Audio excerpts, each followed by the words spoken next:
ஸ்ரீ விஷ்ணு சகஸ்ரநாமத்தின் அடுத்த ஈரடி கப்லெட். ஸ்வக்ஷஸ்வங்க சதானந்தோ நந்திர் ஜோதிர்கணேஸ்வர விஜிதாத்மா விதேயாத்மா சத்கீர்த்தி சின்ன சம்சய என்பதாகும். இந்த ஈரடியிலே வருகின்ற முதல் திருநாமம் ஸ்வக்ஷ. ஸ்வக்ஷ என்றால் மிக மிக அழகான மங்களம் தருகின்ற நன்மை செய்கின்ற இரண்டு திருவிழிகளை உடையவர் என்பது பொருள். தன்னுடைய கடைக்கண் பார்வையினாலேயே சகலத்தையும் அருள்பவர் பகவான். அதனால்தான் தமிழிலே கூட தாங்கள் என்னை தங்களுடைய இரண்டு திருவிழிகளாலும் கூட காண வேண்டாம், கடைக்கண்ணால் பார்த்தாலே போதும், நான் உய்ந்து விடுவேன், எனக்கு கதிமோட்சம் கிடைத்துவிடும் என்று பல பக்த ஞானிகள் போற்றி பாடியிருக்கின்றார்கள். அப்படி பேரருளும் பேரழகும் வாய்ந்த திரு கண்களை உடைய ஸ்ரீ மகாவிஷ்ணுவுக்கு நமஸ்காரம். ஓம் ஸ்வக்ஷாய நமக. அடுத்த திருநாமம் ஸ்வங்கக. அழகிய அங்கங்களை, உடலிலே அங்கங்களை, அவயவங்களை உடையவர் என்பது இதன் பொருள். அவருடைய கண்கள், வாய், செவ்விதழ்கள், ஒட்டுமொத்தமாக அவருடைய திருமேனியே கூட பேரழகு வாய்ந்தவை. பச்சை மாமலை போல் மேனி பவளவாய் கமலச் செங்கண் என்று போற்றப்படுகின்ற திருமேனியையும் அங்கங்களையும் உடையவர் பகவான். இந்த சேனலிலே கம்பர் இயற்றிய ஒரு பாடலை ஏற்கனவே பார்த்தோம்.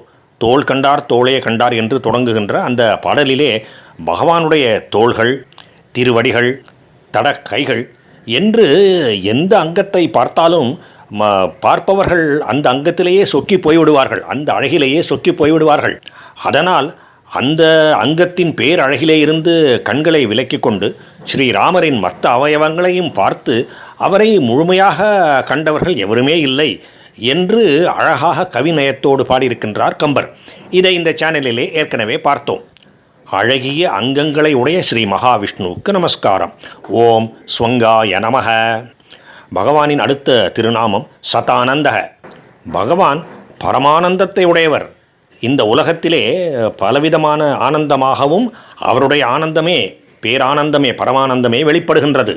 எதிலே எந்த ஆனந்தத்தை நாம் அனுபவித்தாலும் அது பகவானின் பேரானந்தத்திலே ஒரு சிறிய துளியே ஆகும். ஏனென்றால் பரமானந்தமாகி அந்த ஒன்றே சத நூறாக பிரிந்து, நூறாக பிரிந்து, அதாவது நூற்றுக்கணக்காக பிரிந்து, எண்ணற்ற விதமாக பிரிந்து வெவ்வேறு விதமான ஆனந்தமாக ஆகியிருக்கின்றது. அதனால் பகவான் சதானந்தக என்கின்ற திருநாமத்தை பெறுகின்றார். ஓம் சதானந்தாய நமக. அடுத்த திருநாமம் நந்தி.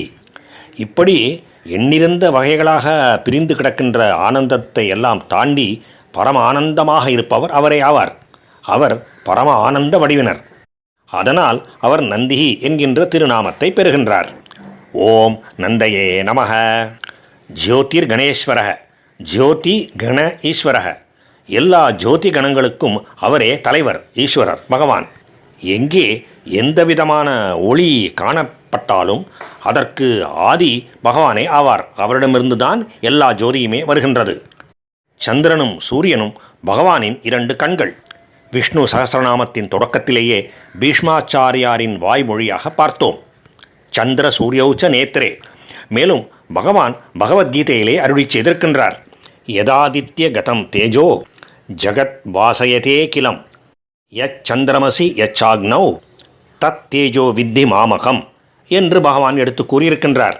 எல்லா உலகத்துக்கும் வெளிச்சம் தருகின்ற சூரியனுடைய வெளிச்சமும், சந்திரனுடைய ஒளியும், அக்னி தீயிலே கிடைக்கின்ற வெளிச்சம் கூட என்னிடத்திலே இருந்து வந்திருக்கின்ற பிரகாசம்தான், ஒளிதான் என்பதை அறிவாயாக என்பது இதன் பொருள். எனவே இந்த திருநாமத்திலே வருகின்ற ஜோதி கணம் என்கின்ற சொல்லுக்கு எந்த ஜோதி வடிவமாக இருந்தாலும் அவை எல்லாம் என்று பொருள் கொள்ள முடியும். அதாவது சூரிய சந்திரர்கள் மட்டுமல்ல, நட்சத்திரங்களும் அதிலே அடங்கும். மற்றும் சாதாரணமாக தீயிலே கிடைக்கின்ற வெளிச்சம், ஒரு விளக்கு தருகின்ற வெளிச்சம், இந்த எல்லா ஒளியுமே பகவானுடையதுதான். அவை எல்லாவற்றுக்குமே பகவான் தான் ஈஸ்வரர், ஜோதி கண ஈஸ்வரர். இவை அனைத்துமே பகவானிடத்திலே இருந்து வந்தவைதான். அவ்வாறாக எல்லா ஜோதிக்கும் ஈஸ்வரராக விளங்குகின்ற ஸ்ரீ மகாவிஷ்ணுவுக்கு நமஸ்காரம். ஓம் ஜோதிர் கணேஸ்வராய நமக. பகவானுக்கும் பகவானுடைய அனைத்து திருநாமங்களுக்கும் எல்லா பகவத் பக்தர்களுக்கும் மீண்டும் மீண்டும் நமஸ்காரம்.